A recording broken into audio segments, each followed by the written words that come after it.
Good day po mga idol. Ito po yung bala kong lagyan ng bubong.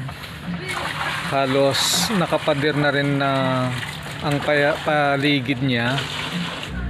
Isang rectangular na nabakuran na ng hollow block. Ayan. So itutuloy ko na lang po na malagyan niya ng ilang poste kaya sa isang side. So may poste yan.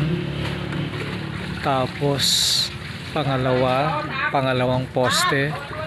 Tapos pang-apat sa dulo. So apat na poste dyan sa isang side, sa right side. Sa left side naman, ayun, no, may nakatayo na isang poste sa dulo, pangalawa. Tapos maglalagay rito ng isa pa. Tapos dito sa dulo, isa pa yan. So apat na poste din dito sa left side. Bali walong poste po ang ilalagay para malagyan ng bubong ang rectangular area na yan na nabakuran na. Yan po ay aayusin natin. Schedule po natin yan.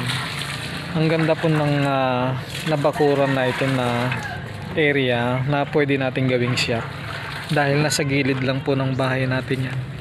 Ayan po ang bahay natin. Ayan ang bahay natin.